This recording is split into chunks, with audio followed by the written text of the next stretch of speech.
사랑하는 여러분, 예수님의 말씀을 들을 때마다 우리는 종종 마음속으로 이렇게 생각합니다. 주님의 말씀은 너무 이상적인 말씀은 아닌가? 현실에서는 불가능한 말씀이 아닌지 이것을 막 온몸으로 반응할 때가 있습니다. 우리가 성령 충만하고 우리의 삶에 여유가 있고 내 마음이 넉넉해지면 우리는 이런 반응을 하지 않죠. 그렇습니다, 주님. 힘들지만 해보겠습니다. 뭐 이렇게 하면서 기도를 하는데 대부분 우리는 성령 충만하지 못할 때가 더 많은 것 같습니다. 특히 오늘 말씀은 더욱 그렇습니다. 원수를 사랑하라. 미워하는 자를 선대하라. 저주하는 자를 축복하라. 너희 아버지의 자비로우신 같이 너희도 자비로운 자가 되라. 자, 이 앞에 이 내용을 우리는 어떻게 받아들일까요? 원수 같은 사람이 나를 미워하고 이간질하고 내 직장에서 내 사업터에서 어려움을 주고 그것이 우리 아이들에게까지도 피해를 주었는데 내가 그 사람을 용서하라니요. 용서하기 싫죠. 그런데 여러분, 이 말씀은 조금만 더 노력해 보라라는 그런 권면이 아닙니다. 뭐 성품이 좋은 사람에게만 가능한 선택도 아닙니다. 예수님은 이 말씀을 불특정한 모든 사람들에게 하신 것이 아니라 당신을 따르겠다고 나선 모든 제자들, 즉 그리스도인에게 하신 말씀이라는 게 오늘 우리가 무겁게 받아들여야 하는 현실입니다. 그럼 여기서 우리는 반드시 한 가지를 물어야 합니다. 왜 예수님은 우리들에게, 그리스도인들에게 이렇게 불편한 삶을 요구하실까요? 사도 바울은 이 질문에 대해 이렇게 고백합니다. 로마서 5장 8절입니다. 우리가 아직 죄인 되었을 때 그리스도께서 우리를 위하여 죽으심으로 하나님께서 우리에 대한 그렇습니다. 우리는 잘해서 하나님의 사랑을 받은 사람이 아닙니다. 말이 통해서 하나님을 잘 설득시켜서 하나님께 용서받은 것도 아니에요. 오히려 아무 말도 할 수 없을 때, 변명할 힘조차 없을 때 하나님께서 저와 여러분에게 먼저 손을 내밀어 주신 거예요. 그래서 예수님이 오늘 우리에게 요구하시는 이 삶은 갑자기 우리에게 기준을 높이신 것이 아니라 우리가 그리스도인이 되었을 때 이미 예수님의 기준은 이 기준이었던 거예요. 왜? 주님의 삶이 그랬기 때문에. 하나님께서 우리를 향해 취하셨던 바로 그 자비를 이미 그리스도의 제자된 삶 속에서 너희가 살아내라고 우리를 불러내신 거예요. 세상과 똑같다면 세상처럼 사람처럼 똑같이 화를 내고 똑같이 양보 안 하고 똑같이 이기적이고 나의 사익을 구한다면 세상과 그리스도인이 뭐가 다르겠습니까? 주님의 삶은 양보하고 헌신하고 희생하고 그리고 나눠주는 그런 삶을 살았잖아요. 그래서 이 말씀은 뭐 우리를 막 몰아붙이는 율법적인 말씀이 아니라 우리가 어떤 은혜 위에 서 있는 사람인가를 다시 보게 하는 복음의 부르심인 거예요. 이런 말씀을 막 부담스럽게 생각하는 것이 아니다. 그렇지, 나는 구원받았지. 죄에서 나를 구원하신 주님이 우리에게 이것을 요구하신다면 이 기준대로 살아낼 수 있는 힘도 하나님께서 주실 거야. 뭐 이런 믿음으로 막 치고 나가야 되는 거예요. 현실 앞에서 막 불가능하다고 불평하는 것이 아니라. 그래서 오늘 우리는 자비로운 사람이 어떻게 될 수 있는가를 먼저 묻지 않으려고 합니다. 대신 말씀 앞에서 이렇게 묻고자 합니다. 나는 어떤 자비를 입은 사람인가? 그리고 정말로 그 자비를 알았다면 그 은혜는 말로만 머물지 않고 우리의 말과 태도 그리고 관계 속에서 서서히 달라지기 시작합니다. 그래서 은혜 받은 사람을 보고 우리는 저 사람이 달라졌다고 말하는 게 말이 달라졌고 태도가 달라졌고 생각이 달라졌기 때문에. 왜? 은혜를 받았기 때문에. 주님의 기준으로 다가가기 애쓰기 때문에. 누가복음 6장 27에서 29절 우리 한번 읽어보겠습니다.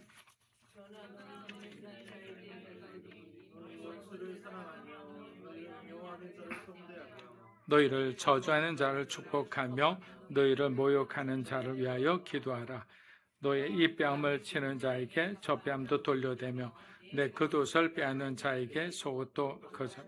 자, 예수님은 이제 우리가 미처 말로 꺼내지 못했지만 마음속에서는 이미 알고 있던 그 방향을 조용히 그러나 분명하게 말씀하십니다. 너희 원수를 사랑하라. 너희를 미워하는 자를 손대하라. 우리가 앞에서 말씀했지만 이런 말씀은 그냥 우리 가슴을 콕콕 찌르는 거거든요. 여러분, 이 말씀을 들으면 여러분의 마음속에는 이미 누군가의 얼굴이 떠올랐을지도 모릅니다. 사랑하기 어려운 사람, 다시는 만나고 싶지 않은 사람들 말입니다. 예수님은 사랑하기 쉬운 사람을 지금 이야기하고 계시지 않습니다. 이미 마음이 다 닫혀버린 그 자리에서 더는 어떻게 해야 할지 모르는 바로 그 순간에 제자가 어떤 길을 걸어야 하는지에 대해서 우리에게 질문하시는 거예요. 주님의 제자라면 나를 원수처럼 대하고 내 삶을 힘들게 하는 이 사람에 대해서 너는 어떤 선택을 해야 되는지에 대해서 지금 이 구절은 묻고 있는 거예요. 왜? 이거는 복음을 아는 사람에게만 주어진 말씀이기 때문에. 그리고 예수님은 이 말씀이 결코 이상적인 말이 아님을 아주 구체적인 장면을 보여주십니다. 29절 우리 다시 한번 읽어보겠습니다. 너의 이 뺨을 치는 자에게도 내 겉옷을. 여러분 이 말씀에 대해서는 이미 잘 알고 계실 거예요. 그 당시 유대 사회에서 겉옷은 그저 하나 더 있는 옷이 아니죠. 뭐 우리처럼 갈아입는 옷이 여러 개 있는 것이 아닙니다. 영상에 보듯이 아주 긴 옷을 입고 다닌 거죠. 밤에는 이불처럼 사용되었고 가난한 사람에게는 하루를 버티게 하는 마지막 보호막이었습니다. 예수님과 제자들이 전도 여행을 떠날 때도 마찬가지입니다. 어느 집에 머무를 때도 있지만 그냥 길거리에서 머무를 때는 외투 덮고 그렇게 제자들과 함께 주무시기도 하셨습니다. 그럼에도 예수님은 말씀하시죠. 너희가 생각하는 바로 그 선을 넘어오는 사람에게조차 너의 감정대로 반응하지 말라라는 거예요. 자비가 여기까지라고 느껴지는 바로 그 지점에서 예수님은 그리스도인은 끝까지 다른 길을 선택해야 한다고 말씀하는 거예요. 점점 우리를 부담스럽게 하죠. 여러분 이 말씀은 뭐 우리를 약하게 만들려고 하는 말씀도 아니고 무작정 그냥 우리가 참으라는 말씀도 아니에요. 이미 하나님의 자비를 입은 사람이 그 자비를 붙들고 살아가는 삶의 모습을 우리에게 보여준 거예요. 우리가 지난번에 공부했듯이 사도행전 2장과 4장에서 성령 충만함을 입은 그 교회와 성도들이 어떻게 변화되었습니까? 그들은 자기의 어떤 소유에 대한 인식도 바뀌었고 평소 나하고 껄끄러웠던 그 사람들과의 관계도 순식간에 바뀌었어요. 왜? 성령의 능력으로 인해서. 이런 모든 일은 우리의 감정과 내가 있는 그 얕은 사랑으로는 감당할 수가 없는 거예요. 그래서 뭐가 필요하다고요? 성령 충만이 필요한 거예요.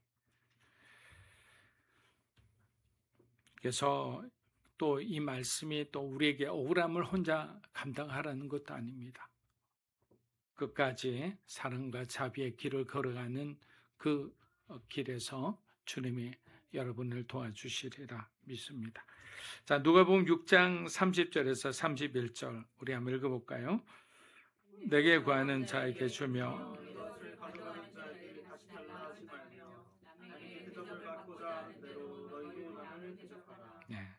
자, 예수님은 지금까지 말씀하신 자비의 삶을 아주 짧은 문장으로 정리하십니다. 내게 구하는 자에게 주며 내 것을 가져가는 자에게 다시 달라 하지 말고 황금률로 유명한 남에게 대접을 받고자 하는 대로 너희도 남을 대접하라. 여러분 이 말씀을 들으면 우리는 마음이 조금 불편해집니다. 왜냐하면 그러면 난 늘 손해보는 삶을 살아야 하나 아무것도 하지 말아야 하나. 이게 바로 성령 충만하지 않는 그리스도인의 어떤 삶의 늘 저항인 거예요. 근데 예수님은 무조건 손해보라는 말씀을 하시는 것이 아니라 또 모든 요구에 끌려다니라고 하는 뜻도 아닙니다. 인류가 만든 황금률은 내가 당하기 싫은 일을 남에게도 하지 말라라는 이 말이거든요. 내가 바라는 것을 먼저 남에게 해주라는 거예요. 내가 대접받고 싶으면 먼저 남을 대접해주고, 내가 인정받고 싶으면 그 사람을 먼저 인정하고 존중해주라는 거예요. 그러면 어떻게 됩니까? 그 사람도 너희를 존중해줄 거라는 거예요. 근데 우리는 존중받고 싶고 인정받고 싶은데 다른 사람을 인정해주지 못합니다. 뒤에 나오는 것처럼 우리는 비판을 하기도 하고 정죄하기도 하고 비교하기도 하는 거예요. 그것은 성령 충만한 사람의 삶이 아니다. 주님의 은혜를 받은 그리스도인의 삶도 아니고 주님의 제자의 삶도 아니라는 것을 지금 얘기하는 거예요.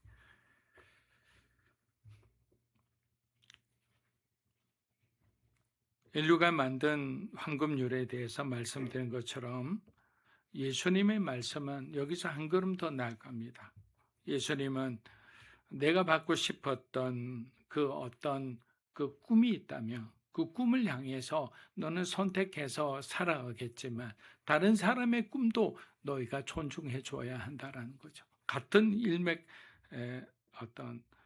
통하는 그런 말씀이죠.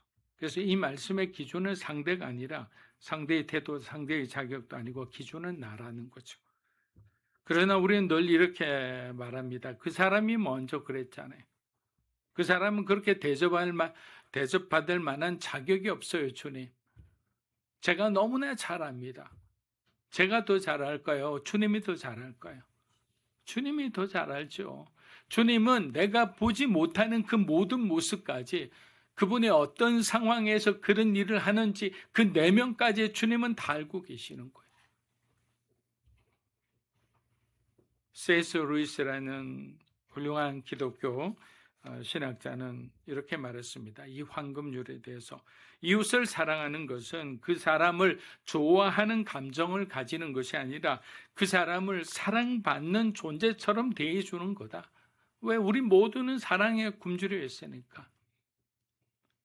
여러분, 그 유명한 책이 있잖아요. 칭찬하면 고래도 춤춘다. 칭찬한다고 고래가 진짜 춤출까요? 그런데 그만한 능력을 가지고 있는 것이 바로 칭찬인 거예요. 특별히 남자들 칭찬 많이 해주세요. 남자들은 인정에 대한 욕구가 여자들보다 한 30배는 높아요. 그래서 아무것도 아닌데 칭찬을 여러분들이 해주면 그 사람이 진짜 남편이 달라지는 걸 볼 수 있어요. 그런데 열심히 했는데 나는 이만큼 칭찬을 바라는데 요만큼 해주잖아요. 그러면 칭찬이 아니라 이건 저주고 실망이 되는 거예요. 그 정도로 막 이렇게 민감하게 받아들이는 거예요. 자, 즉 사랑은 감정의 문제가 아니라 무슨 문제라고요? 태도의 문제다.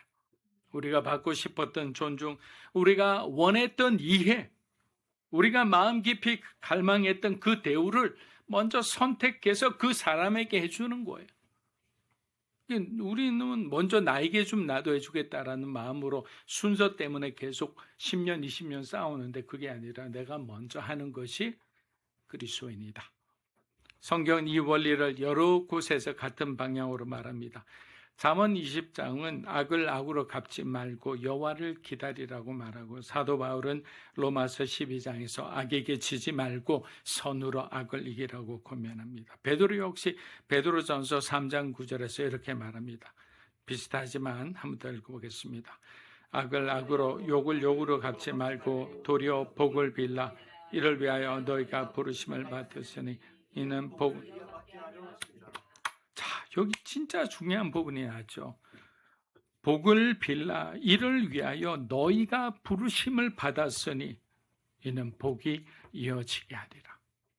우리 가정에서 먼저 악을 악으로 욕을 욕으로 갚지 말고 우리가 복을 빌기 시작하고 서로 칭찬하기 시작하고 서로 이렇게 세워주기 시작해 보세요. 그럼 어떻게 됩니까?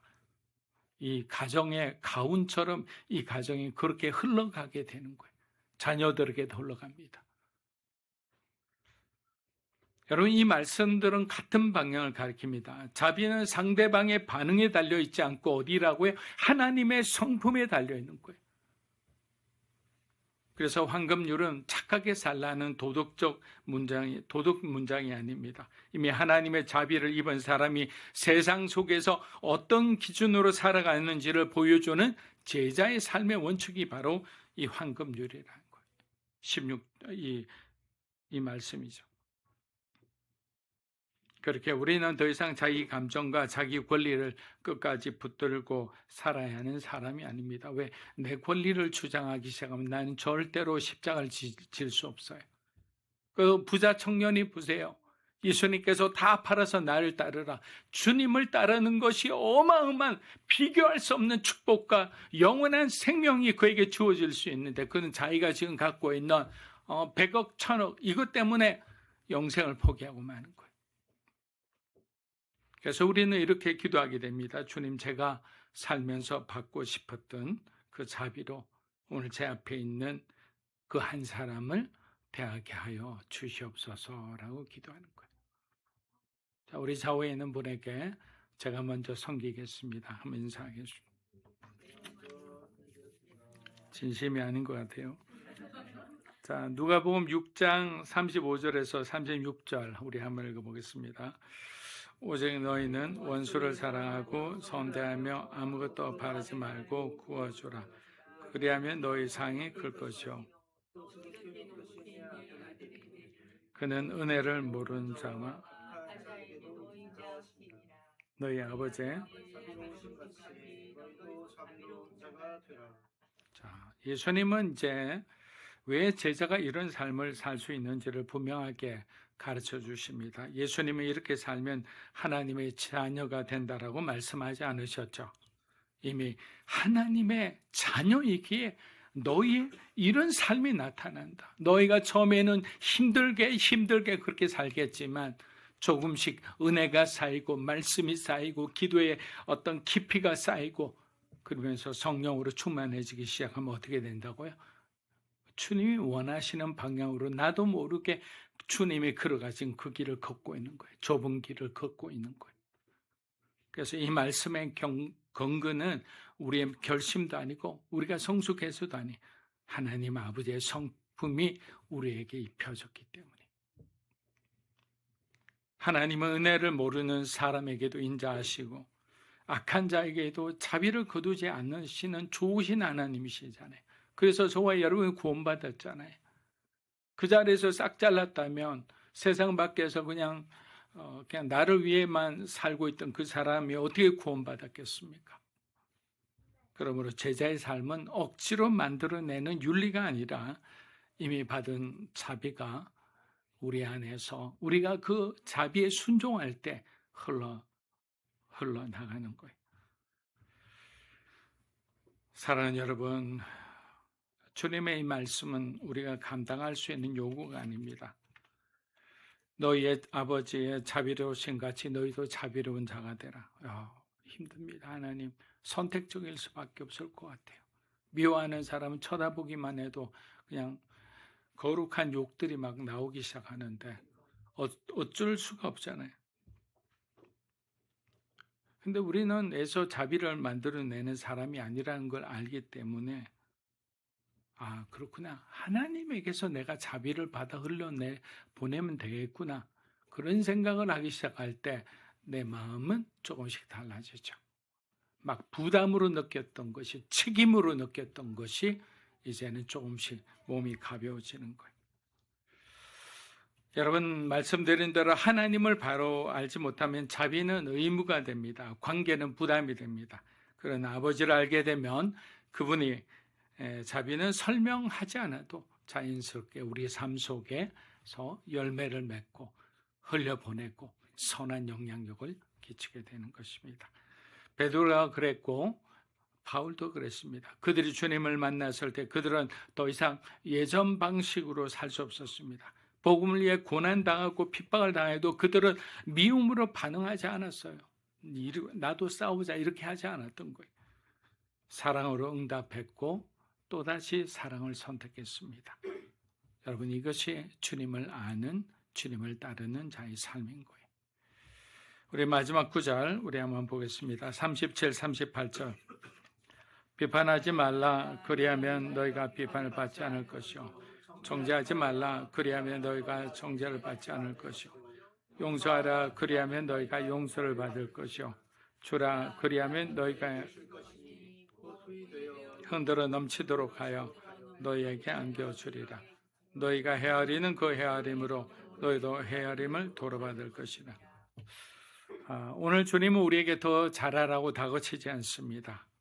분명히 이 말씀을 합니다. 어떤 정말 마음이 바른 사람들은 주님의 어떤 말씀을 너무 굳이굿대로 받아들여서 이것이 그 사람의 삶의 율법이 되는 것을 본 적이 있습니다. 부담 갖지 마세요. 더 잘할 필요도 없고 더 애쓸 필요도 없습니다. 주님이 그렇게 말씀하시는 거예요. 주님은 그냥 우리를 아버지 품으로 품으시는 거예요. 자비의 삶은 우리 의지가 강해서 이루어진 삶도 아니고 훈련이 충분해서 억지로 버텨내는 것도 아니에요. 자비의 삶은 저와 여러분이 하나님을 아는 바로 그 하나님과의 친밀한 관계에서 흘러나오는 거예요. 하늘만 봐도 눈물이 나오고 어떤 사람도 내가 수용할 수 있는 그런 온유한 마음을, 그런 관용의 마음을 언젠가는 갖게 되는 것입니다. 그런데 살다 보면 우리도 자비롭지 못할 때가 있습니다. 왜? 우리의 이익과 관련된 일에서는 우리는 예민해집니다. 그것은 믿음이 없어서라기보다는 마음이 지쳐있기 때문입니다. 용서하지 못하는 순간들도 있는 것은 내가 약해서가 아니라 아직 아물지 않은 내 안에 상처가 있기 때문이에요. 주님은 그 우리의 상한 마음을 누구보다도 잘 알고 계세요. 그래서 자비를 명령하기 전에 먼저 하나님은 하나님의 그 사랑의 마음을 우리에게 보여주시는 거예요. 그리고 이렇게 말씀하십니다. 네가 다 감당하지 않아도 된다. 그 짐을 나에게 맡기고 내 안에서 잠시 쉬어라. 여러분, 이것이 우리를 향한 주님의 사랑인 거예요. 노력하지 않아도 됩니다. 하나님의 그 그늘 안에 머물면서 주님의 참된 제자의 삶을 살아가는 저와 여러분이 되기를 축복합니다.